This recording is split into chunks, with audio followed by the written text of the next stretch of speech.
We talk about this a lot, how much stuff comes out every month in the new releases. Lots of amazing new goodies from our favorite companies, and it's so easy to buy, and then it's harder to find the time to use it enough to get our money's worth. Today, I'm focusing on getting more looks from this overlapping geometric stencil set. Initially, I was on the fence about it. When I first saw it, I actually thought it was completely unnecessary. I could just achieve the look with masking tape. Even when it arrived here, my first thought was, did I really need this? But like many good ideas, it's deceptively simple. It isn't that you can't do it without the tool, it's just that the tool makes it so much easier. There's 6 stencils, all sized for an A2 panel. Each stencil is etched with the company name and the stencil number, but due to aging eyes, I've numbered them all with a black Sharpie in the top left corner. This makes it easy for me to keep them all in the original orientation. I started with layer 1 and party dress ink, along with one of those super big blending brushes from Altenew. These make it really easy to get a lot of ink down fast. And one thing I like to do is really come over this line quite a bit. I know that any lines in the design are going to be what add a ton of interest, so by going over them a little more, you get more emphasis, and that'll emphasize the overlapping look. Layer 2 has this odd polygon shape and 3 holes for stenciling. This time I'm using Limoncello. I got myself out of color order somehow, but again, I'm going over those edges to get those nice crisp lines. Layer 3 has only one big hole, and this time I am using Tiki Torch. Layer 4 is another polygon. This time I've got Flirty Fuchsia.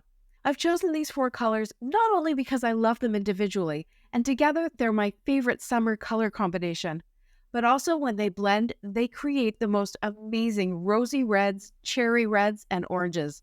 And I know there's going to be a lot of overlaps. Layer 5 is another one line, one hole type stencil, and I went back to party dress. And then layer 6 is another polygon with Tiki Torch. So right there, even by doing all 6 layers in the original orientation, you can get so many different looks just by changing up your colors. You could use 1 color, 2 colors 3 times each, 3 colors 2 times each, whatever you want. And that's just the start. Here's one where I just used stencil number 1. Notice this time I'm putting more ink along that line, and then I'm letting it fade as I move up to the top. But let's talk about this deceptively simple stencil. It's really 4 stencils in one, because I can turn it 180 degrees like this, so the black number is now on the bottom right. This time I used the Flirty Fuchsia, and this color combination of the fuchsia with the party dress is one of my all-time favorites. And now stencil number 3 is where instead of turning the stencil, I flip it right over. So the black number is now on the back of the stencil in the top right corner.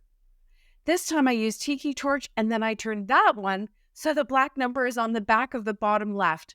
You can see where I'm going. Now this is true of any stencil. Any stencil can be turned and flipped. Some will look better than others when you do it, and I really think that the simpler the stencil, probably the better. But certainly you can now look at this set of 6 stencils as really a set of 24 looks. And here's something else you can do with any stencil, and that's shift it. Again, some will work better than others. I turned my grip mat so that I can use the markings on the self-healing mat on my rotating platform to help me with this spacing. This time I'm blending ink just over the edge of that line, very lightly, before shifting the stencil up by 1 block on my mat. It's probably ½ an inch. Now here I made a little mistake. I got ink along the bottom edge of the stencil, which was not my intention, but I decided to just lean into it and make the edge of that stencil part of my design. And I blended the pink ink all the way along before shifting it again. So now I've shown 2 very different looks from using that one simple stencil. And yes, both of these simple designs could have been done with masking tape, but now the tape would be in my bin, and I still have the stencil. I wish I had stopped here actually, because I think this looks really neat. And even though I was careful to mask off that diagonal line, as I continued working, I even messed that up, and I had to lean in yet again, and I ended up with my lines crossing all the way along. Now let's talk about different combinations of stencils. Here I'm going to use just 1, 3, and 5. Remember, they're the ones with just diagonal lines. And here's another thing. Why not put 2 colors in each blended area? There's another way to change it up. This next layer goes over a portion of the previous blend, so again, I'll use 2 colors, but I'll come at it from different directions. Are you seeing what I mean about the beautiful blends of these 4 colors? That purple has so much pink in it that it really just blends beautifully, even with the yellow and the orange. Now I'm on my 3rd layer, which is Stencil 5. This time, because of the colors already showing here, which are kind of purple, orange, and white, I'm just going to use the pink. And remember, I used all 3 stencils in what we can call position 1. You could get different looks by flipping or turning or even shifting them. It's beautiful, right? These inks are translucent, which means they blend and layer beautifully. This one even seems to glow a bit. So turning, flipping, shifting. You know I was going to have to try spinning, right? I've got my Stencils 360 tool out here with an 8.5-inch square panel of white cardstock and the 4 1/4 by 5.5-inch paper guide, which is what I'll use to spin the stencil. I'm using Stencil 2 in position 1, and I'll keep this fast since it's just really a ton of ink blending. I started with the arrow pointing at 12 o'clock, and I turned this one 4 times, to 3 o'clock, 6 o'clock, and 9 o'clock, and putting a different color in each hole, trying to keep pink near the top, orange on the right, yellow on the bottom, and purple on the left areas of my panel, which meant wiping off the stencil each time before I turned it to the next step. Stencils 360 is a great tool to help you spin your stencils with precision, and if you haven't seen it before, I'll link my introduction video to it above here. I've got a whole playlist showing how it works and the kinds of designs you can make with it. So 4 turns of Stencil 2 gives us this look, which is kind of neat. So next I put in Stencil 4 and I spun that one 4 times, starting at the 1 o'clock position, then 4 o'clock, 7 o'clock, and 10 o'clock. This is filling in and layering up nicely, I think. The edges are not really pretty, but I'll be cutting this down. After that, I put in Stencil 6 and I spun it starting at 2 o'clock, then 5 o'clock, 8 o'clock, and 11 o'clock. The tool has markings that help you know exactly where those o'clocks are, so you can't go too wrong. Isn't that pretty? Here's an idea of how it'll look cut down with a rectangle or a circle die. And now for my last idea. We've got 6 layers already, so why not 7? I started with a flower masking stencil from a Colorful Life Designs, and I put that one down first. That'll stick to the grip mat and stay in place really well while I do the rest of the blending. I'm starting by putting down Stencil 1 in position 1. I have to tape the top stencils down since that flower mask is preventing them from getting to the grip mat. I put down a layer of the party dress and then wiped it off the flower mask to reduce contamination. And then here comes Stencil 2 and the tiki torch. For Stencil 3, I flipped it over, but I kept it upright, meaning the top is still in the top. Now, one thing about doing all 6 in the original position is that you know for sure you'll get a fully covered panel. That's how it was designed. If you start flipping and turning them, you need to keep an eye on that yourself. Stencil 4 is also flipped but upright, and I can see that my white space is reducing as I put down my Flirty Fuchsia ink. Maybe you want an area that's all white, but I didn't this time since I already have the white space from the flower mask. And now I can see where I have excess white space, and that helped me determine how I lined up Stencil 5 so that I would get full coverage. For Stencil 6, I went back to position 1. I probably didn't even need to add this one, but I was happy to add more of that Flirty Fuchsia to get more of those amazing blends. Okay, let's take a look at the cards. This one is all 6 stencils in the original position in the correct order. I added a white die cut Hero Arts Happy, and I ran it through with the Altenew angled mosaics folder for some dimension. The script birthday die cut is from a scrapbook.com set. I added navy blue as my accent color, but I'm thinking now it looks pretty black in the video.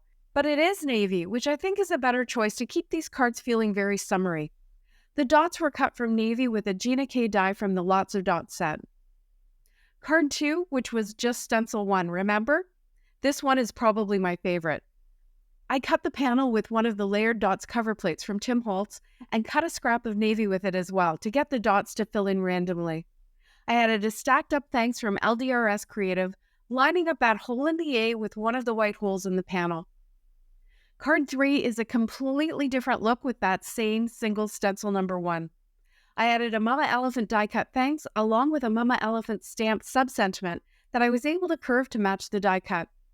I added some more dots from the Gina K Lots of Dots die cut as embellishments. Card 4 was the one made with stencils 1, 3, and 5.